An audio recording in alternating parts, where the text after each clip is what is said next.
ಹುಟ್ಟಿರುವಂಥ ಮಗಳಿಗೆ ಯಾಕೆ ಉಡಿ ತುಂಬಬೇಕು, ಯಾಕೆ ತಲೆ ಮೇಲೆ ಕಳಸ ಹೊರಬೇಕಂತಂದ್ರೆ ತಾಯಿ, ಮನೆಗೆ ನೀವು ಏನಂತಂದ್ರೆ ಅನ್ನಪೂರ್ಣೇಶ್ವರಿಯಾಗಿ ಬಂದಿರ್ತೀರಿ, ಮನೆಗೆ ನಂದಾದೀಪವಾಗಿ ಬಂದಿರ್ತೀರಿ, ಮನೆಗೆ ಭಾಗ್ಯದ ಲಕ್ಷ್ಮಿಯಾಗಿ ಬಂದಿರ್ತೀರಿ, ಮನೆಗೆ ಇಡೀ ಮನೆತನವನ್ನೇ ತುಗಿಸ್ಕೊಂಡು ಹೋಗುವಂಥ ಶಕ್ತಿ ಭಗವಂತ ನಿಮ್ಮ ಕೈಯೊಳಗೆ ಕೊಟ್ಟಾನ.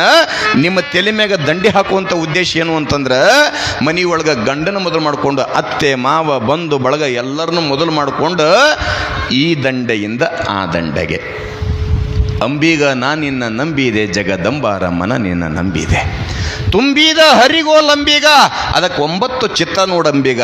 ಅಂಬಿಗ ಯಾರು ನಂಬಿ ಬರ್ತಾರ ಆತ ಶ್ರೀಮಂತನ ನೋಡೋದಿಲ್ಲ, ಬಡವ್ರು ನೋಡೋದಿಲ್ಲ. ಆತನ ಕಾಯಕ ಏನು ಅಂತಂದ್ರೆ ಈ ದಂಡೆಯಿಂದ ಆ ದಂಡೆಗೆ ಮುಟ್ಸೋದು ಅಂಬಿಗನ ಕಾಯಕ. ಹೆಂಗೈತಿ ಹಂಗ ಸಂಸಾರ ಜೀವನದೊಳಗ ಅತ್ತೆ ಮಾವ ಬಂಧು ಬಳಗ ನಿಮ್ಮ ಕುಟುಂಬ ಇವ್ರ ಕುಟುಂಬ ಎಲ್ಲರನ್ನೂ ಕೂಡ ಆ ಮನೆಯನ್ನ ನಡ ನೀರಾಗ ಮುಣುಸಲಾರ್ದ ಆ ಮನೆತನದ ಕೀರ್ತಿ ಗೌರವವನ್ನು ಈ ದಂಡೆಯಿಂದ ಆ ದಂಡೆಗೆ ತಗೊಂಡು ಹೋಗುವಂಥ ಶಕ್ತಿ ಭಗವಂತ ನಿಮ್ಮ ಕೈಯ ಕೊಟ್ಟನ. ಅದಕ್ಕೆ ನಿಮ್ಮ ತಲೆ ಮ್ಯಾಗ ದಂಡೆ ಹಾಕ್ತಾರ. ಉಡಿ ತುಂಬುವಂಥ ಉದ್ದೇಶ ಏನು ಅಂತಂದ್ರೆ, ನಿಮಗೊಂದು ಕತೆ ಹೇಳಿದ್ರೆ ಗೊತ್ತಾಗತ್ತೆ. ತವರು ಮನೆಗೆ ಹೋದಾಗ ತಾಯಿ, ಲಕ್ಷ ಕೊಟ್ಟು ಕೇಳ್ರಿ, ತವರು ಮನೆಗೆ ಹೋದಾಗ ಎಂದೂ ಕೂಡ ಕಣ್ಣೀರು ಹಾಕಬೇಡ್ರಿ. ತವರು ಮನೆಗೆ ಹೋದಾಗ ಹೋಗಿ ಅತ್ಕೊಂತ ಬರಬೇಡ್ರಿ, ನಕ್ಕೊಂತನ ಬರ್ರಿ. ನೀವು ಅತ್ಕೊಂತ ಬಂದ್ರಿ ಅಂತಂದ್ರೆ ತವ್ರ ಮನೆ ಕೀರ್ತಿ, ತವ್ರ ಮನೆಗಿರ್ತಕ್ಕಂಥ ಎಲ್ಲ ಸಂಪತ್ತು ಕೆಳಗೆ ಜರ್ರನ್ನು ಜಾರಿ ಬಿಡ್ತೈತಿ.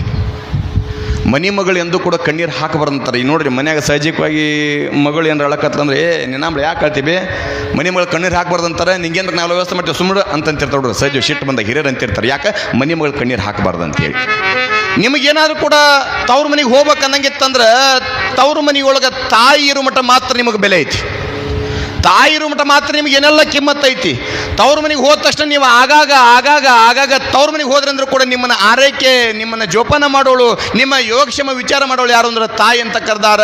ಮನೆಯೊಳಗೆ ತಾಯಿ ಇಲ್ಲ ಅಂತಂದ್ರೆ ನಿಮ್ಮ ಕಾಲಾಗಿನೋ ಸಹಿತ ತವ್ರ ಮನೆ ಹತ್ತ ಮುಖ ಮಾಡಬಾರ್ದು ಅಂತೈತಿ ಶಾಸ್ತ್ರ.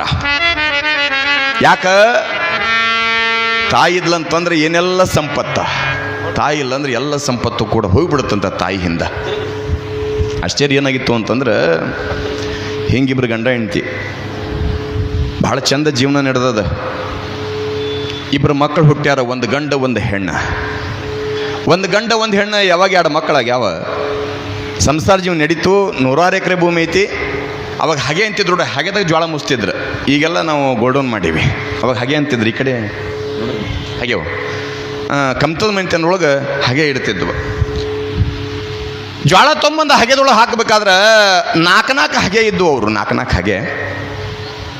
ಇಬ್ಬರ ಮಕ್ಕಳು, ಇಬ್ಬರು ಗಂಡ ಹೆಂಡತಿ ನಿತ್ಯಲು ಕೂಡ ಕಾಲ ಕಳಿಬೇಕಾದ್ರೆ ಮಗಳು ಬೆಳೆದು ದೊಡ್ಡವಳಲ್ಲ. ಮಗಳನ್ನ ಮದುವೆ ಮಾಡಿ ಗಂಡ ಮನೆಗೆ ಕೊಟ್ರು. ಗಂಡ ಮನೆಗೆ ಕೊಟ್ಟ ಮ್ಯಾಗ ಮಗಳು ಅಪ್ಪ ಅವ್ವ ಇರೋ ತನಕನೂ ಕೂಡ ಆಗಾಗ ಬರ್ತಿದ್ಲ. ವಿಪರ್ಯಾಸ ಏನು ಅಂತಂದ್ರೆ, ಮದುವೆ ಆಗಿ 1-2 ವರ್ಷ ಅನ್ನೋದ್ರೊಳಗೆ ತಂದೆ ತೀರಿಬಿಟ್ಟ. ತಂದೆ ತೀರಿದ ತಕ್ಷಣ ಮತ್ತು ಏನು ಮಾಡ್ಬೇಕು, ಅನಿವಾರ್ಯ. ಎಲ್ಲ ನಿತ್ಯ ಕಾರ್ಯಗಳು ಮುಗಿಸಿದ್ರು. ಮತ್ತು ಯಥಾ ಪ್ರಕಾರ ತನ್ನ ಬದುಕು ಮಾಡ್ಲಿಕ್ಕತ್ಲು. ತಾಯಿ ಒಬ್ಬೇಕಿದ್ಲು. ತಾಯಿ ಅನ್ನಕತ್ಲು, ಯಪ್ಪ ಹೆಂಗಾರು ಮಾಡಿ ಈ ಜೀವ ಇರೋದ್ರೊಳಗೆ ನನ್ನ ಮಗನ ತಲೆ ಮೇಲೆ 2 ಅಕ್ಕಿ ಕಾಳು ಹಾಕಿಬಿಟ್ರೆ ಸಾಕು, ನನ್ನ ಜೀವನ ಪಾವನ ಆಗುತ್ತೆ ಅಂತ ತಿಳ್ಕೊಂಡು ತಾಯಿ ಕನಸು ಕಾಣ್ತಿದ್ಲ. ಯಾರೋ ನಿಮ್ಮಂಥ ಹಿರಿಯರ ಬಲ್ಲಂಥವ್ರು ಒಂದು ಕನ್ಯೆ ತೋರಿಸಿದ್ರು, ಮದುವೆ ಮಾಡಿದ್ರೆ ತಾಯಿ ನಿಧಾನವಾಗಿರುವಂಥ ಸಮಯದೊಳಗೆ ಆಶ್ಚರ್ಯ ಅಂತಂದ್ರೆ, ಮನೆಗೆ ಸೊಸಿ ಯಾವಾಗ ಬಂದ, ಸೊಸಿ ಬಂದ ತಕ್ಷಣ 1 ವರ್ಷ 2 ವರ್ಷ 4 ವರ್ಷ 8 ವರ್ಷ ಕಳೆದ್ರೊಳಗೆ ಅತ್ತೆನೂ ಕೂಡ ತೀರ್ಕೊಂಡ್ಬಿಟ್ಲ. ಇತ್ತ ಕಡೆಗೆ ಮಗಳು ಗಂಡನ ಮನ್ಯಾಗ, ಇತ್ತ ಕಡೆಗೆ ಮನೆಯೊಳಗೆ ಮಗ ಸೊಸಿ, 100 ಎಕರೆ ಭೂಮಿ, 4 ಹಾಗೆ. ಆಶ್ಚರ್ಯ ಏನು ಅಂತಂದ್ರೆ, ಯಪ್ಪ ನಿಮಗೊಂದು ನಂದೊಂದು ಕಳಕಳಿ ವಿನಂತಿ ಏನು ಅಂತಂದ್ರೆ, ಕೈ ಮುಗಿದು ಕೇಳ್ಕೊತೀನಿ. ಇಲ್ಲಿ ಕುಂತದ್ದು ನಮ್ಮ ಗಂಡ್ಮಕ್ಕಳಿಗೆ, ನಮ್ಮಪ್ಪ ತಂದೆ ಸ್ವರೂಪದವ್ರು ಇರ್ಬೋದು, ಅಣ್ಣನ ಸ್ವರೂಪದವ್ರು ಇರ್ಬೋದು, ತಮ್ಮನ ಸ್ವರೂಪದವ್ರು ಇರ್ಬೋದು. ನಿಮಗೆ ನಂದೊಂದು ವಿನಂತಿ ಏನು ಅಂತಂದ್ರೆ, ನಿಮಗೇನಾದ್ರೂ ಕೂಡ ಮನ್ಯಾಗ ಅಕ್ಕ ಅಂತಿದ್ಲು ಅಂತಂದ್ರೆ, ನಿಮಗೇನಾದ್ರೂ ಮನೆಯೊಳಗೆ ತಂಗಿ ಅಂತಿದ್ಲು ಅಂತಂದ್ರೆ, ನೀವೇನವ್ರಿಗೆ ಭಾಳ ಕೊಡೋದು ಬೇಡ, ಬೆಳ್ಳಿ ಕೊಡೋದು ಬೇಡ, ಬಂಗಾರ ಕೊಡೋದು ಬೇಡ, ದುಡ್ಡು ಕೊಡೋದು ಬೇಡ. ಎಲ್ಲೆಲ್ಲೋ ಸುಮ್ಮನೆ ಫೋನ್ ಹಚ್ಚಿ ಯಾರ್ಯಾರಿಗೆ ಖಾಲಿ ಬಟ್ಟೆ ಮಾತಾಡ್ತಿರ್ತೀರಿ. ಒಂದು ಸಾರಿ ನಿಮ್ಮ ಮನೆಯೊಳಗೆ ಅಕ್ಕ ತಂಗಿಯನ್ನು ಮದುವೆ ಮಾಡಿ ಗಂಡ ಮನೆಗೆ ಕಳಿಸಿರಿ ಅಂತಂದ್ರೆ, ಅಲ್ಲಿ ನಿಮ್ಮ ಅಕ್ಕ ಹೆಂಗೆ ಅದಾಳ, ಸುಖವಾಗಿ ಅದಾಳ ಇಲ್ಲ, ಹೊಡ್ತುಂಬ ಊಟ ಮಾಡಕತ್ತಾಳ ಇಲ್ಲ, ಮಾವು ಚಲೋ ನೋಡ್ಕೊಂಡು ಹೊಂಟಾನಿಲ್ಲ, ಆಕೆ ಅತ್ತಿಮ್ಮ ಚಲೋ ಅದಾರ ಇಲ್ಲ.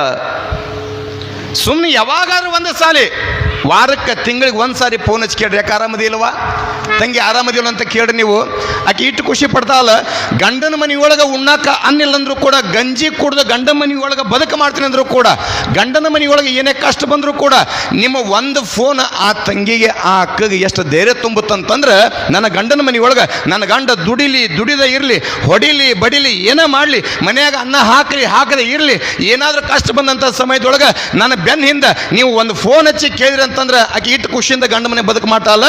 ನನ್ನ ಜೀವ ಇರೋ ತನಕನೂ ಕೂಡ ನನ್ನ ಬೆನ್ನ ಹಿಂದೆ ನನ್ನ ತವ್ರ ಮನೆ ಐತೆ ಅಂತ ತಿಳ್ಕೊಂಡು ಗಂಡನ ಮನೆ ಸುಖವಾಗಿ ಬದುಕು ಮಾಡ್ತಾಳೆ. ಬೆನ್ನ ಹಿಂದೆ ತವ್ರ ಮನೆ ಐತೆ ಅಂತೇಳಿ ಬರೀ ನಿಮ್ದೊಂದು ಫೋನ್. ಅವಾಗಿನ ಮಂದಿ ಪತ್ರ ಕಾಯ್ತಿದ್ರು, ಪತ್ರ ಮಗಳು ಯಾಕೆ ಪತ್ರ ಹಾಕಿಲ್ಲ, ಅಥವಾ ತಂದೆರ ತಾಯರ ಪತ್ರ ಹಾಕ್ತಿದ್ರು. ಅವಾಗಿನ ಪತ್ರ ಯುಗ ಹೋಗೈತ್ರಿ. ಈಗ ಆ ಜೀವ ಸುಖವಾಗಿರ್ತೈತೆ, ಆ ಮನೆಯೊಳಗೆ ಸುಖವಾಗಿರ್ತೈತೆ. ಆ ಮನೆಯೊಳಗೆ ಕೇಳೋದು ಮಾತ್ರ ದಯವಿಟ್ಟು ಮರಿಬೇಡ್ರಿ. ಯಾರ್ಯಾರಿಗೆ ಹಸ್ತಿರ್ತೀರಿ, ಸಹಜವು ಜಗಳ ಬರೋದು ಸಹಜ. ಅಣ್ಣ ಇರ್ಬೋದು, ತಮ್ಮ ಇರ್ಬೋದು, ಅಕ್ಕ ಇರ್ಬೋದು, ತಂಗಿರ್ಬೋದು, ಅದು ಲೋಕಾವಳಿ ಸಹಜ ಇರೋದ. ಆದರೆ ನಿಮ್ಮದು ಒಂದು ಮಾತು ಅವ್ರ ಜೀವನವನ್ನು ಗಟ್ಟಿ ಮಾಡ್ತೈತಿ. ಆಶ್ಚರ್ಯ ಏನಾಗಿತ್ತು ಅಂತಂದ್ರೆ, ತಂದೆನ ತೀರ್ಕೊಂಡ, ತಾಯಿನ ತೀರ್ಕೊಂಡು 100 ಎಕರೆ ಭೂಮಿ. ಅಣ್ಣ ಹೊಲದೊಳಗೆ ಕಾಯ್ಕ ಮಾಡ್ಬೇಕಾದ್ರೆ ತಂಗಿ ಊರಿಗೆ ಹೋಗೋದ ಮರ್ತು ಬಿಟ್ಟ. ಒಂದು 8 ಹರದಾರಿ ಇತ್ತು, 8 ಹರದಾರಿ ತಂಗಿಯವ್ರಿಗೆ ಹೋಗೋದು ಮರ್ತು ಬಿಟ್ಟ. ಆಗಿನ ಹೆಣ್ಮಕ್ಳು ಎಷ್ಟು ಮಜಾ ಅಂತಂದ್ರೆ, ವರ್ಷದೊಳಗೆ ಒಂದು ಸಾರಿ ಬರುವಂಥ ನಾಗರ ಪಂಚಮಿ ನಾ ಹೆಂಗೆ ಮರಿಲ್ಲ ಹೋಗುತ್ತೀನಿ ತವರೂರಿಗೆ ಅಂತೇಳಿ ಕಾಯ್ತಿದ್ರು ಅವಾಗಿನ ಮಂದಿ. ಇಷ್ಟೆಲ್ಲ ಖುಷಿಯಿಂದ ಕಾಯ್ಬೇಕಾದ್ರೆ ವರ್ಷ ಹೋತು, 2 ವರ್ಷ ಹೋತು, 3 ವರ್ಷ ಹೋತು, ಅಣ್ಣ ಬರಲಿಲ್ಲ. ಅಣ್ಣನ ಹೆಂಡತಿನೂ ಬರಲಿಲ್ಲ ತಂಗಿ ಮಾತಾಡ್ಸಕ್ಕ. 8-10 ವರ್ಷದ ಮಗ ಬೆಳೆದಿದ್ದ. ಮುಂದೊಂದು 8 ದಿವಸ ಮುಗಿದ್ರೊಳಗಾಗಿ ನಾಗರ ಪಂಚಮಿ ಮದುವೆ ಮಾಡಿ ಕೊಟ್ಟಿರ್ತಕ್ಕಂಥ ತಂಗಿ ಅಣ್ಣನ ನೆನಪಾಗಿ, ಅಣ್ಣನ ಹೆಂಡತಿ ನೆನಪಾಗಿ, ತವ್ರ ಮನೆ ನೆನಪಾಗಿ, ತವ್ರ ಮನೆಗೆ ಹೋಗ್ಬೇಕಂತ ತಿಳ್ಕೊಂಡು ಖುಷಿಯಿಂದ ಮಗನ ಕರ್ಕೊಂಡು ಸೀದಾ ನಡ್ಕೊಂತ ಬಂದ್ಬಿಟ್ಲ ತವ್ರ ಮನೆಗೆ. ತವ್ರ ಮನೆಗೆ ಬಂದಾಗ ಅಣ್ಣ ಹೊಲಕ್ಕೆ ಹೋಗಿದ್ದ, ಅಣ್ಣ ಮನೆಯಾಗಿದ್ದಿದ್ದಿಲ್ಲ, ಅಣ್ಣನ ಹೆಂಡತಿ ಮನೆಯಾಗಿದ್ದ. ಅಣ್ಣನ ಹೆಂಡತಿ ಬಂಕದಾಗ ಕುಂತ್ಕೊಂಡಾಗ ಹೇಳ್ತೇನೆ ನಿಮಗೆ, ಯಾವಾಗ ಮನೆಯ ಮಗಳು ಬಂದ, ಯಾವಾಗ ನಾದ್ನಿ ಬಂದ ಕೂಡಲೇ ಅಣ್ಣನ ಹೆಂಡತಿ ಮಕ್ಕ ತಿರುವಿಲ್ಲ, ಆ ಕಡೆ ಮಾತಾಡ್ಸ್ಲಿಲ್ಲ, ಬಾ ಅನ್ಲಿಲ್ಲ, ಕುಂದೂರು ಅನ್ಲಿಲ್ಲ, ನೀರು ಕುಡಿ ಅನ್ಲಿಲ್ಲ, ಚಹಾ ಕುಡಿ ಅನ್ಲಿಲ್ಲ. ಒಳಗೆ ಹೋಗಿ ಒಂದು ಕಪ್ ನೀರು ಕುಡ್ದು ಹೊಳೆ ಬರುಮ್ದಾಗ ಕಣ್ಣೀರು ಹಾಕುವಂತ ಬಂದ್ಲಕ್ಕೆ. ಯಾಕೆ? ಅದಕ್ಕೆ ಸರ್ವಜ್ಞ ಒಂದು ಮಾತಂತಾನೆ, ಕರಿಯದೆ ಬರುವವನ ಬರಿಗಾಲಿಲಿ ನಡೆಯುವವನ ಟಿಮ್ ಇಂದ ಹೊಡಿ ಎಂದ ಸರ್ವಜ್ಞ. ಕರಿಲಾರ್ದ ಯಾರ ಮನೆಗೂ ಕೂಡ ಹೋಗ್ಬಾರ್ದಂತ. ತವ್ರ ಮನೆ ಆಗಿರ್ಲಿ, ಇನ್ನೊಂದು ಮನೆ ಆಗಿರಲಿ, ತಾಯಿ ತೀರ್ಕೊಂಡಾಳ, ತಂದೆ ತೀರ್ಕೊಂಡನ, ಕರಿಲಾರ್ದ ಬಂದುಬಿಟ್ಟಿನಿ, ಅಣ್ಣನ ಹೆಂಡತಿ ಬೆಲೆ ಕೊಳ್ಳಂತ ತಿಳ್ಕೊಂಡ ಕಣ್ಣೀರು ಹಾಕುವಂತ ಹೋಗು ಮುಂದಾಗ ಅಣ್ಣನ ಹೆಂಡತಿಗೆ ಅನ್ಲಂತ, ಯವ್ವ ನಿನ್ನ ಗಂಡ ಏನದಲ್ಲ, ನಿನ್ನ ಯಜಮಾನ ಏನದಲ್ಲ, ನಿನ್ನ ಕೊಳ್ಳಿಗೆ ತಾಳಿ ಕಟ್ಟೋಕ್ಕಿಂತ ಮುಂಚೆಕ ನನ್ನ ಅಣ್ಣ, ನಿನ್ನ ತಾಳಿ ಕಟ್ಟಿದ ಮೇಲೆ ನಿನ್ನ ಗಂಡ, ನನ್ನ ಅಣ್ಣ ಅಲ್ಲ. ಆದ್ರೆ ಒಂದೇ ಒಂದು ಮಾತು ಏನು ಹೇಳ್ಬೇಕಂದ್ರೆ, ನಿನ್ನ ಗಂಡ ಬಂದ ಮ್ಯಾಗ ನಿಮ್ಮ ತಂಗಿ ಬಂದು ಹೋದಂತೆ ಅಷ್ಟು ಹೇಳ್ಬಿಡು ಅನ್ಲಕ್ಕೆ. ಈಕೆ ಮಕ ತಿರ್ಸ್ತಾಕೆ ಹೊಳ್ಳಿ ನೋಡಲಿಲ್ಲ, ಅತ್ಕೊಂತ ಸೀದಾ ಗಂಡ ಮನೆಗೆ ಹೋದ. ಅತ್ಕೊಂತ ಗಂಡ ಮನೆಗೆ ಹೋದಾಗ ಆಶ್ಚರ್ಯ ಏನಾಗಿತ್ತು ಅಂತಂದ್ರೆ, ಹೊಲಕ್ಕೆ ಹೋದ ಗಂಡ ಬಂದ. ಈಕೆ ಮನ್ಯಾಗ ಗಂಡ ಹೇಳಿದ್ಲು, ಅಲ್ರಿ ಇವತ್ತು ಮಧ್ಯಾಹ್ನ ನಿಮ್ಮ ತಂಗಿ ಬಂದಿದ್ಲ. ಹೌದು ನಂದವ, ಹೌದು. ಮತ್ತೆ ಇರ ಅಂತ ಹೇಳ್ಬೇಕಿತ್ತಿಲ್ಲ. ಆಕೆ ಅನ್ಲು, ಇಲ್ರಿ ನಾ ಎಲ್ಲ ಇರುವಂತ ಹೇಳಿದ್ಯಾ, ಒಲ್ಲೆ ಅನ್ಲು. ನಿಮ್ಮ ಅಣ್ಣ ಬರ್ಮಟ್ಟ ಇರುವ ಅಂದೆ, ಇಲ್ಲ ಆಗಲ್ಲ ಹೋಗ್ಬೇಕನ್ಲು. ಯಾಕೆ? ನಾ ಹೇಳಿದ್ರು ಕೂಡ ಕೇಳಂಗಿಲ್ಲ. ಯಾಕೆ? ಎಟ್ಟಾರು ಈ ಮನೆ ಸೊಸಿ, ನಾನು ಮಗಳಲ್ಲ ಅಂದಕ್ಕೆ. ಅದ್ರಾಗ ನಿಮ್ಮ ಬಾಯಾಗ ಅದನ್ನೇ ಹೇಳಕ್ಕವಲ್ಲ. ಏನೇನು ಮಾತಾಡ್ತಿರೋ, ಸತ್ಯ ಇದ್ದಿದ್ದ ಸುಳ್ಳಾಗತ್ತ, ಸುಳ್ಳು ಇದ್ದಿದ್ದ ಸತ್ಯ ಆಗತ್ತ ಕೆಲವೊಂದು ಸಮಯ ನಿಮ್ಮ ಬಾಯಿ ಒಳಗೆ. ಅದಕ್ಕೆ ನಿಮ್ಮ ಮಾತೇರು ಅಂತ ಕರೆದಾರ, ನಿಮ್ಮ ಬಾಯಾಗ ಮಾತು ನಿಲ್ಲಬಾರ್ದಂತ ತಿಳ್ಕೊಂಡು ಧರ್ಮರಾಜನ ಶಾಪ ಐತಿ ನಿಮಗೆ. ಏನಾರ ಹೇಳ್ರಿ ನೀವು, ಎಂತ ನೀವು ಗುಟ್ಟು ಹೇಳ್ತೀನಿ ಅಂದ್ರೂ ಕೂಡ ಒಂದಲ್ಲ ಒಂದು ದಿವಸ ರಟ್ಟು ಆಗೇ ಬಿಡ್ತೈತಿ ನಿಮ್ಮ ಬಾಯಾಗ. ಅದ್ರಾಗ ಗಂಡು ಮಕ್ಕಳನ್ನ ಕಡಿಮೆ. ಈ ಸ್ವಲ್ಪ ಏನಾರು ನಿಮ್ಮ ಕಿವಿಗೆ ಸುದ್ದಿ ಬಿತ್ತಂತಂದ್ರೆ, ಇದೇನ್ರಿ ಊರಿಗೆ ಕರೆಂಟ್ ಬರ್ಬೇಕಾದ್ರೆ ಅದೊಂದು ಏನೋ ಅಂತಾರಲ್ಲ, ಹಾಕ್ತಾರಲ್ಲ ದೊಡ್ಡದು, ಇಡೀ ಊರಿಗೆ ಕರೆಂಟ್ ಕೊಡ್ತು ನೋಡ್ರಿ, ಅದು ಏನಂತಿರಲ್ಲ ಟಿ ಸಿ. ಟಿ ಸಿಗೆ 3 ಪ್ಲಗ್ ಇರ್ತಾವ. 2 ಪ್ಲಗ್ ಹಾಕಿದ್ರು ಕೂಡ ಕರೆಂಟ್ ಬರೋದಿಲ್ಲ. 3ನೇ ಪ್ಲಗ್ ಹಾಕಿದಾಗ ಇಡೀ ಊರಿಗೆ ಕರೆಂಟ್ ಹೆಂಗೆ ಬರ್ತಲ್ಲ, ಅದು 3ನೇ ಪ್ಲಗ್ ಹಾಕಿದಾಗ ಇಡೀ ಊರಿಗೆ ಕರೆಂಟ್ ಬರೋದು ತಡ ಆಗ್ಬೋದ. ನಿಮ್ಮ ಬಾಯಿಗೆ ಮಾತು ಸಿಕ್ತಂದ್ರೆ ಅದಕ್ಕೆ ಮುಂಚೆ ಹೋಗಿರ್ತೈತೆ. ಅದು ಒಳ್ಳೇದರಲ್ಲಿ ಕೆಟ್ಟದಿರಲಿ. ಯಾಕೆ? ನಿಮ್ಮ ಧರ್ಮರಾಜನ ಶಾಪ ಅದ.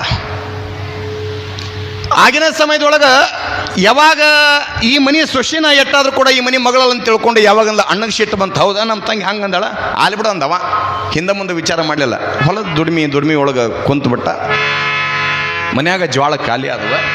ಮತ್ತು ಜ್ವಾಳ ತೆಗಿಬೇಕಾದ್ರೆ ಇನ್ನೊಂದು 8 ಶೇರ್ ಇದ್ದಾಗ ಹಾಗೆದಾಗ ಜ್ವಾಳ ತೆಗೆದು 8 ದಿವಸ ಮುಂಚೆಕ್ಕೆ ಹಸ ಮಾಡಿ ಜೀನಿ ಹಾಕೊಂಡ್ಬರ್ತಿದ್ರು ಅವಾಗಿನ ಮಂದಿ. ಯಾವಾಗ ಮನೆಯೊಳಗೆ ಜ್ವಾಳ ಖಾಲಿ ಆಗ್ಯಾವ, ಜ್ವಾಳ ತೊಗೋಬೇಕಂತ ತಿಳ್ಕೊಂಡು ಹಾಗೆದಾಗ ಜ್ವಾಳ ತೆಗಕ್ಕೆ ಹೊಕ್ಕಾನ. ಆಶ್ಚರ್ಯ ಏನಾಗಿತ್ತು ಅಂತಂದ್ರೆ ತಂಗಿ ಯಾವಾಗ ಕಣ್ಣೀರು ಹಾಕುವಂತ ಗಂಡ ಮನೆಗೆ ಹೋಗ್ಯಾಳ, ಹೆಂಗ ಮುಂದೆ ಹೋಗ್ಯಾಳ, ಹಂಗಂಗ ಹಾಗೆದಾಗಿನ ಜ್ವಾಳ ಸರ್ಕೊಂತ ನೆಲ ಕಂಡಾವ.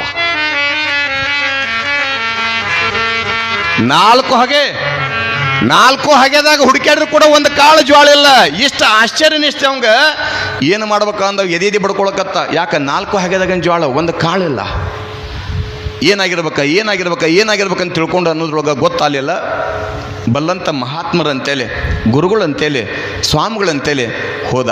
ಯಪ್ಪ ಮತ್ತು ಹಿಂಗಾಗೈತಿ ನನ್ನ ಮನೆಗಿನ ಪರಿಸ್ಥಿತಿ, ಮತ್ತು ಉಣ್ಣಾಕ ಮನೆ ಜ್ವಾಳ ಇಲ್ಲ. ಯಾಕೆ ಹೋತಮ್ಮ 100 ಎಕರೆ ಭೂಮಿ ಐತೆಪ್ಪ, 4 ಹಗೆದಾಗ ಜ್ವಾಳ ತುಂಬಿದಂಗೆ ಐತವ. ಆದ್ರೆ ಏನೋ ಗೊತ್ತಿಲ್ಲ, ಹಗೆದಾಗಿನ ಜ್ವಾಳ ಎಲ್ಲ ಹೋಗ್ಬಿಟ್ಟಾವ. ಅವರಂದ್ರು ಸೂಕ್ಷ್ಮ ಗಮನಿಸಿ, ತಮ್ಮ ನಿನಗ ಅಕ್ಕ ಅಥವಾ ತಂಗಿ ಅದಾಳ್ನು ಅಂದರು. ಅದಾಳ್ರಿ. ಯಾರದಾರ? ತಂಗಿ ಅದಾಳ. ತಂಗಿ ಮದುವೆ ಆಗೈತೇನು? ಹ್ಞೂ ರೀ, ಮದುವೆಯಾಗಿ ಒಂದು ಮಗನ ಹಡ್ದಾಳ. ಒಂದು ಕೆಲಸ ಮಾಡು, ಈ ಒಂದು ವಾರ ಬಿಡು, ಮುಂದೆ ಒಂದು ವಾರ ಆದ್ಮ್ಯಾಗ ಹೋಗಿ ನಿನ್ನ ತಂಗಿನ ಕರ್ಕೊಂಡು ಬಾ. ನಿನ್ನ ತಂಗಿ ಕರ್ಕೊಂಡು ಬಂದು ಆಕೆ ಏನು ಬೇಡತಾಳ, ಏನು ಬಯಸಿದ್ದನ್ನು ಅದಕ್ಕೇನು ಹೆಚ್ಚಿಗೆ ಊಟ ಮಾಡಿಸು, ಹೊಟ್ಟೆತುಂಬ ಊಟ ಮಾಡಿಸಿ ಒಂದು ದಿವಸ ನಿನ್ನ ತಂಗಿ ತಲೆ ಎರೆದು ಹಸಿರು ಶೇರಿ ಹಸಿರು ಬಳಿಯನ್ನು ಉಡಿಸಿ ಆಕೆ ಉಡಿ ತುಂಬಿ ಹಾಗೆ ಪೂಜೆ ಮಾಡಿಸ ಚಲೋ ಆಗತ್ತ ಅಂದ್ರು ಅವರು. ಹಿಂಗೆ ಯಾವಾಗಂದ್ರೆ ಅಂದ ತಕ್ಷಣ ಅವಂಗೆ ಇಟ್ಟು ಖುಷಿ ಆತಲ್ಲ. ಸರಿ ಅಂತ ತಿಳ್ಕೊಂಡು ಆಗಿಂದಾಗ ಒಂದು ವಾರ ಯಾವಾಗ ಬೈತೋ ಯಾವಾಗ ಕಾಯ್ಕೊಂತ ಕುಂತ್ಕೊಂಡೆ. ಈಗ ನಂಗೆ ಬಸ್ ಆಗಲಿ, ಬೈಕ್ ಆಗಲಿ, ಕಾರ್ ಆಗಲಿ ನಡ್ಕೊಂತ ಹೋಗ್ಬೇಕ್ರಿ. ಅವಾಗ 4 ಹರಿದಾರಿ 8 ಹರಿದಾರಿ ಅಂತೇಳಿ 8 ಹರಿದಾರಿ ತಂಗಿ ಊರಿಗೆ ನಡ್ಕೊಂತ ಹೋದ ತಕ್ಷಣ ಒಳಗೆ ತಂಗಿ ಅಡುಗೆ ಮಾಡಕತ್ತಾಳ. ತಂಗಿ ಅಂದ, ಯಾರ ಅನ್ಲಿಕ್ಕೆ ನಾನವ ನಿಮ್ಮ ಅಣ್ಣ ಬಂದೇನೆ ಅಂದ್ಕೊಳ್ಳಿ. ಇಟ್ಟು ಖುಷಿ ಆತಲೇವ. ಎಷ್ಟೇ ಕಷ್ಟ ಇದ್ರು ಕೂಡ, ಎಷ್ಟೇ ದುಃಖ ಇದ್ರು ಕೂಡ, ಎಷ್ಟೇ ಸಂಕಟ ಇದ್ರು ಕೂಡ ತವ್ರ ಮನೆಯೊಳಗೆ ತಂದೆಯನ್ನ, ತಾಯಿಯನ್ನ, ಅಣ್ಣನನ್ನ, ತಮ್ಮನನ್ನ ಅಪರೂಪಕ್ಕೆ ನೋಡಿಬಿಟ್ರೆ ಎಲ್ಲ ಕಷ್ಟ ಕೂಡ ಮಂಗಮಾಯಾಗಿ ಹೋಗ್ಬಿಡುತ್ತಂತ. ನೀವು ಅಂತಿರಲಿ, ನಮ್ಮ ತವ್ರ ಮನೆ ಬಳಗ ಬಂದೈತ್ರಿ ಅಂತೀರಿ ನೀವು. ಅವ್ರು ಒಬ್ಬರ ಬರಲಿ, ಅವ್ರು ನಮ್ಮ ತವ್ರ ಮನೆ ಬಳಗ ಬಂದೈತಿ. ನಿಮ್ಮ ತಾಯಿನ ಬರಲಿ, ನನ್ನ ನೋವು ಬಂದಳ ಅಂತೀರಿ. ತಂದೆ ಬರಲಿ, ನಮ್ಮ ಅಪ್ಪ ಬಂದಾನ ಅಂತೀರಿ. ಅಣ್ಣ ಬರಲಿ, ನಮ್ಮ ಅಣ್ಣ ಬಂದ, ನಮ್ಮ ಹುಲಿ ಬಂದೈತಿ ಅಂತೀರಿ. ಎಷ್ಟೇ ಕಷ್ಟ ಬಂದರೂ ಕೂಡ ತವ್ರ ಮನೆ ಮ್ಯಾಗ ಭಾಳ ಪ್ರೀತಿ. ಯಾವಾಗ ಅಣ್ಣನ ಧ್ವನಿ ಕೇಳಿಲ್ಲ, ಬಂದು ನೋಡಿಲ್ಲ, ಕಣ್ಣಾಗ ನೀರು ಬರಕತ್ತು. ಯಪ್ಪ ನೀನು ನೋಡಾರ್ದ 8 ವರ್ಷ ಆಗಿತ್ತ ತಮ್ಮ, ಅಣ್ಣ ಬಂದುಬಿಟ್ಟಿಲ್ಲ, ಭಾಳ ಖುಷಿ ಆಯ್ತು ಅಂತ ತಿಳ್ಕೊಂಡು ಹೋದ ತಕ್ಷಣ ಕುಡಿಯಾಕ ಒಂದಿಷ್ಟು ತಿನ್ನಕ್ಕೆ ಬೆಲ್ಲ ಕೊಟ್ಲು, ಕುಡಿಯಾಕ ನೀರು ಕೊಟ್ಲು. ಅಣ್ಣ ಆಗಿನ ಮಂದಿ ಯಾಕೆ ತಿನ್ನಾಕ ಬೆಲ್ಲ ಕುಡಿಯಾಕ ನೀರು ಕೊಡ್ತಿದ್ರಂತಂದ್ರೆ, ಊರಿಂದ ಆಯಾಸವಾಗಿ ಬಂದಾರಂತಂದ್ರೆ ಮೊದಲು ಬೆಲ್ಲ ಕೊಡುವಂಥ ಉದ್ದೇಶ, ನೀರು ಕೊಡುವಂಥ ಉದ್ದೇಶ ಏನಂದ್ರೆ ನೀರು ಆಯಾಸ ಕಡಿಮೆ ಮಾಡ್ತೈತಂತೆ. ಬೆಲ್ಲ ಯಾಕೆ ಕೊಡ್ತಿದ್ರಂತಂದ್ರೆ ಅಪರೂಪಕ್ಕೆ ಬಂದಿ ಅಂತಂದು ನೀನು ಬಾಯದೊಳಗೆ ಬೆಲ್ಲದಂಥ ಮಾತು ಬರಲಿ ಅಂತ ತಿಳ್ಕೊಂಡು ಬೆಲ್ಲ ಕೊಡ್ತಿದ್ರು. ಕೊಟ್ಲು. ಅಣ್ಣ ಖುಷಿ ಆದ. ಆತು ಬಿಡಪ್ಪ, ಇವತ್ತರ ಬಂದಿಲ್ಲ, ಸಂತೋಷ ಆತ. ಮನ್ಯಾಗ ಅಣ್ಣನ ಹೆಂಡ್ತಿ ಹಂಗಲ್ಲ, ಹಿಂಗೆಲ್ಲ ಕೇಳ್ತಿಗೆಲ್ಲ ಹೊಲ ಮನಿ ಎಲ್ಲ ಆತು. ಅವಂದ ಮತ್ತೇನಪ್ಪ ಅಪರೂಪಕ್ಕೆ ಬಂದುಬಿಟ್ಟಿಯಲ್ಲ, ಯಾಕೆ ಅನ್ಲಕ್ಕೆ ಇಲ್ಲವ, ಮತ್ತು ಬಾದನ ನೀನು ಊರಿಗೆ ಬಂದಿಲ್ಲ. ಮತ್ತು ನಮ್ಮೂರೊಳಗೆ ಪ್ರಸಿದ್ಧ ದೇವರಾಗಿರ್ತಕ್ಕಂಥ ಮಲ್ಲಿಕಾರ್ಜುನ ಜಾತ್ರೆ ಪ್ರತಿ ವರ್ಷ ಕೂಡ ವರ್ಷಿಂದ ವರ್ಷ ವಿಜೃಂಭಣೆಯಿಂದ ಮಾಡಕತ್ತಾರೆ ನಮ್ಮ ಹಿರಿಯರು, ದೈವದರು ಎಲ್ಲರೂ ಕೂಡ್ಕೊಂಡು. ಅದ್ರಾಗ ಬಸವ ಜಯಂತಿ ಒಳಗೆ ತುಂಬಿದ ಕೂಡ ಕುಂಭೋತ್ಸವನ ಹೊರುವಂಥ ಕಾರ್ಯಕ್ರಮ ಅದ. ಅದಕ್ಕೆ ಮತ್ತು ಎಷ್ಟಾದ್ರೂ ಕೂಡ ಮನೆ ಮಗಳು ಬೇಕಂತ ಕರೀತಾರೆ. ಮತ್ತು ಕರಿಯಾಕೆ ಬಂದೇನೆವ ಅಂದಾಗ ಆಕೆ ಹಿಂದಾಗಿದ್ದು ನೆನಪಿಸ್ಕೊಂಡ್ಲ. ಅಣ್ಣ ನಾ ಬರಕ್ಕೆ ಒಲ್ಲೆ ಅನ್ನಂಗಿಲ್ಲ, ಈ ಮನೆಯಿಂದ ಕಾಲು ಕಿತ್ತಿಡ್ಬೇಕು ಅನ್ನಂಗಿತ್ತಂದ್ರೆ ನಿಮ್ಮ ಮಾವು ಹ್ಞೂ ಅಂದ್ರೆ ಮಾತ್ರ ಬರೋಕ್ಕೆ, ಇಲ್ಲಂದ್ರೆ ಇಲ್ಲ ಅನ್ನಕ್ಕೆ. ಅಲ್ಲಿ ನಿನ್ನ ಗಂಡು ಬರಲಿ, ಬಂದು ನಾ ಕೇಳ್ತೀನಿ. ಮಾವು ಬಂದ ಮಾತಾಡಿದ್ರು. ಅವತ್ತೊಂದು ದಿವಸ ವಸ್ತಿ ಉಳ್ಕೊಂಡ್ರು. ಅವ ಅಂದ, ಮತ್ತು ಹಿಂಗಪ್ಪ, ಮತ್ತು ನನ್ನ ತಂಗಿನ ಸ್ವಲ್ಪ ದಿವಸ ತವ್ರ ಮನೆ ಕರ್ಕೊಂಡು ಹೋಗ್ತೀನಿ. ಅವ ಗಂಡಂದ, ನೋಡಪ್ಪ ನಿನ್ನ ತಂಗಿ ನಾ ಏನು ಕೊರತೆ ಮಾಡಿಲ್ಲ, ಉಣ್ಣಾಕ, ತಿನ್ನಾಕ, ತೊಡಾಕ ಏನೂ ಕೊರತೆ ಮಾಡಿಲ್ಲ. ಆದ್ರೆ ಹೆಣ್ಮಕ್ಳಿಗೆ ಎಂಥ ನೀವು ತುರುಬ ಹಿಡಿದು ತುಪ್ಪ ಕೂಸ್ರಂದ್ರೂ ಕೂಡ ತವ್ರ ಮನೆ ಕಡೆ ಪ್ರೀತಿ ಕಡಿಮೆ ಆಗೋದಿಲ್ಲ ಅಂತಾರಲ್ಲ, ಸಹಜ ಇಲ್ಲಂತಲ್ಲ. ಮತ್ತು 4 ದಿವಸ ಯಾಕೆ 8 ದಿವಸ ಕರ್ಕೊಂಡು ಹೋಗಂದವ, ಒಟ್ಟ ಹೋಗಿಲ್ಲ, ಕರ್ಕೊಂಡು ಹೋಗು. ಇಟ್ಟು ಖುಷಿ ಆತೇವಕಿಗೆ, ಭಾಳ ಖುಷಿ ಆತ. ಅಣ್ಣ ಕರ್ಯಾಕೆ ಬಂದಾನ, ಗಂಡ ಹೋಗಂದಾನ. ನೋಡ್ಬೇಕು 8 ತಾಸು ಆಗೋ ಕೆಲಸ 8 ನಿಮಿಷ ಮುಗಿಸ್ಬಿಟ್ಲ. ಯಾಕೆ ತವ್ರೂರಿಗೆ ಹೋಗ್ಬೇಕ.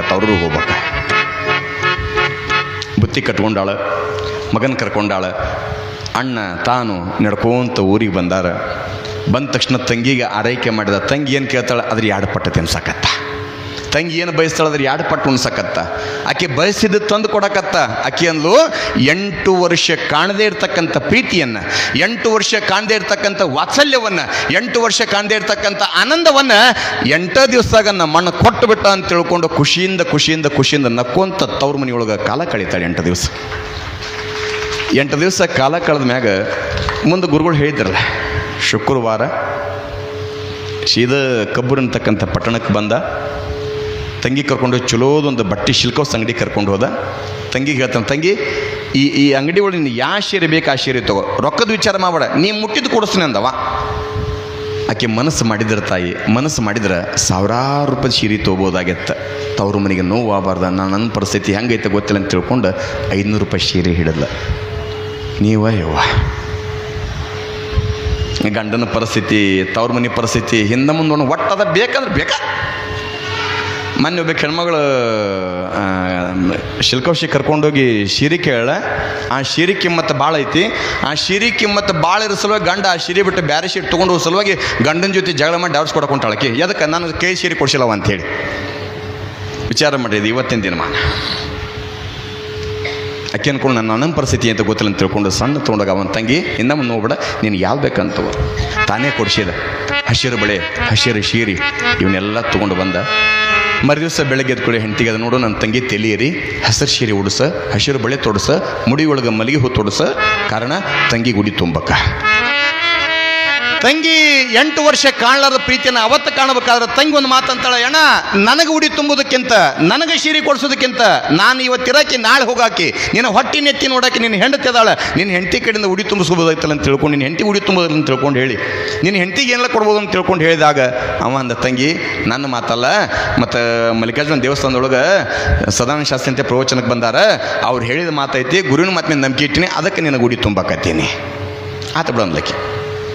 ಉಡಿ ಯಾವಾಗ ತುಂಬಿದ್ಲು ಹೆಂಡತಿ, ತುಂಬಿದ ತಕ್ಷಣ ಹೆಂಡತಿ ಪಾದಕ್ಕೆ ನಮಸ್ಕಾರ, ತಂಗಿ ಪಾದಕ್ಕೆ ನಮಸ್ಕಾರ ಮಾಡಿದಂತೆ. ನೆನಪಿರಲಿ, ಕೆಲವೊಂದು ಸಮಯದೊಳಗೆ ಅಕ್ಕನ ಕಾಲಿಗೆ ನಮಸ್ಕಾರ ಮಾಡಬೇಕು, ಕೆಲವೊಂದು ಸಮಯದೊಳಗೆ ತಂಗಿ ಕಾಲಿಗೆ ನಮಸ್ಕಾರ ಮಾಡಬೇಕು. ಅದು ಪದ್ಧತಿ ಅದ. ಅಲ್ಲಿ ತಂಗಿ ಅಕ್ಕ ಅನ್ನೋ ಭಾವನೆ ಇರೋದಿಲ್ಲ. ಆ ಮನೆ ಅನ್ನಪೂರ್ಣೇಶ್ವರಿ ಆಗಿರ್ತಾಳೆ, ಆ ಮನೆಗೆ ನಂದಾದೀಪ ಆಗಿರ್ತಾಳೆ. ಆಗಿನ ಸಂದರ್ಭದೊಳಗೆ ಯಾವಾಗ ತಂಗಿಗೆ ನಮಸ್ಕಾರ ಮಾಡಿ ಅಣ್ಣಂದ, ಯಪ್ಪ ನನಗೆ ಯಾಕೆ ನಮಸ್ಕಾರ ಮಾಡಕತ್ತಿ ಅಂದಾಗ ತಂಗಿ ಅಂತಾಳ, ಕೇಳಿದಾಗ ಅಣ್ಣಂದ, ಇಲ್ಲವಾ ಮತ್ತು ಬಂದಂಥ ಶಾಸ್ತ್ರಿಗಳು ಹೇಳ್ಯಾರ ನಮ್ಮ 4 ಹಗೆ ಅದಾವ, ಹಗೆದಾಗನ ಜ್ವಾಳ ಜರನ ಜಾರ್ಯಾವ, ನೀ ಉಡಿ ತುಂಬಿಕೊಂಡು ಬಂದ ಹಗೆಯನ್ನು ಪೂಜೆ ಮಾಡಿದೆ ಅಂತಂದ್ರೆ, ಹಗೆಕ್ಕೆ ಬಂದ ಆರತಿ ಮಾಡಿದೆ ಅಂತಂದ್ರೆ ತುಂಬಿದ ಹಾಗೆ ತುಂಬಿದಂಗೆ ಅಕ್ಕ ಅಂತ ತಿಳ್ಕೊಂಡು ಹೇಳ್ಯಾರ ತಂಗಿ. ಅಂದ್ಕೊಳ್ಳಿ ಇಟ್ಟು ಖುಷಿ ಆತಕ್ಕಿಗೆ. 8 ವರ್ಷ ಕಾಣಲಾರ ಪ್ರೀತಿನ ತಾನಾ ಖುಷಿಯಿಂದ ಉಡಿ ತುಂಬಿಕೊಂಡು, ತಾನಾ ಮುಡಿಯೊಳಗೆ ಮಲ್ಲಿಗೆ ಇಟ್ಕೊಂಡು, ತಾನಾ ದಂಡಿ ಹಾಕ್ಕೊಂಡು ಇಟ್ಟು ಖುಷಿಯಿಂದ ಆನಂದವಾಗಿ ಬಂದು 4 ಹಾಗೆ ಪೂಜೆ ಮಾಡಿ ಆರತಿ ಮಾಡಿ ಬೇಡಿಕೊಂತಾಳೆ. ಯವ್ವ ತವ್ರ ಮನೆ ನೀವು ಇದನ್ನು ಬೇಡ್ಕೋರಿ, ತವ್ರ ಮನೆ ನೀವೇನು ಭಾಳ ಬಯಸೋದು ಬೇಡ, ನನಗೆ ರೊಕ್ಕ ಬೇಕಾ, ಬಂಗಾರ ಬೇಕಾ, ಬೆಳ್ಳಿ ಬೇಕಾ, ಅದೇನು ಬಯಸಕ್ಕೆ ಹೋಗ್ಬೇಡ್ರಿ, ಜೀವಿರು ತನಕ ನನ್ನ ತವ್ರ ಮನೆ ಸುಖವಾಗಿರಲಿ. ಎಲ್ಲಿ ತನಕ ನನ್ನ ತವ್ರ ಮನೆ ಇರ್ತೈತಿ ಅಲ್ಲಿ ತನಕ ನನ್ನ ತವ್ರ ಮನೆ ಕೀರ್ತಿ ಬೆಳಗ್ತಾ ಇರಲಿ ಅಂತ ತಿಳ್ಕೊಂಡು ಇದು ಒಂದು ಬಯಸಿ ಬಂದುಬಿಟ್ಟಿರ್ತಾಯಿ. ನೀವೇನು ಬೇಕದ ಕೇಳಿದ್ದ ಆ ಮನೆಯೊಳಗೆ ಸಿಗುತ್ತದೆ, ನಿಮಗೆ ಸಿಗುತ್ತದೆ. ಆದ್ರೆ ಬರ್ಬೇಕಾದ್ರೆ ಕಣ್ಣೀರು ಹಾಕ್ಕೊಂಡು ಬರಕ್ಕೆ ಹೋಗ್ರಿ, ನಕ್ಕೊಂತ ಬರ್ರಿ, ನಿಮ್ಮ ನಗುನ ಆ ಮನೆ ಹತ್ರ ಮಟ್ಟಕ್ಕೆ ಬೆಳಿತೈತಿ. ಹಿಂಗೆ ಯಾವಾಗ ಆರತಿ ಮಾಡ್ಬೇಕಾದ್ರೆ ತಂಗಿ ಅಂತಾಳೆ ಏನಂತಂದ್ರೆ, ನನ್ನ ತವ್ರ ಮನೆ ಎಲ್ಲಿ ತನಕ ಇರ್ತೈತಿ ಅಲ್ಲಿಯ ತನಕ ಕೂಡ ನನ್ನ ತವ್ರ ಮನೆಗೆ ಎಂದೂ ಕೂಡ ಅನ್ನದ ಕೊರತೆ ಆಗಬಾರ್ದು ಅಂತ ತಿಳ್ಕೊಂಡು ಹಗೆಯಕ್ಕೆ ಆರತಿ ಬೆಳಗ್ಗೆ ನಮಸ್ಕಾರ ಮಾಡಿ ಅಣ್ಣನ ಕಡೆಯಿಂದ ಹಗೆ ತೆಗಿಸಿದ್ರೆ ಜರ್ರನೆ ಜಾರಿದ ಜ್ವಾಳ ಹೊಳ್ಳಿ ಹಂಗೆ ತುಂಬಿದ್ವು ಅಂತ. ಯಾಕೆ ಮನಿ ಮಗಳ ಕೈಗುಣ ಹಂಗಿರ್ತಂತ, ಮನಿ ಮಗಳ ಕೈಗುಣ ಹಂಗಿರ್ತ. ಹಿಂಗಾಗಿ ತವ್ರ ಮನೆಗೆ ಹೋದಾಗ ಎಂದೂ ಕೂಡ ಕಣ್ಣೀರು ಹಾಕ್ಬೇಡ್ರಿ. ನಿಮ್ಗೆ ಯಾಕೆ ಉಡಿ ತುಂಬ್ತಾರಂದ್ರೆ ಇದ್ರ ಸಲುವಾಗಿನ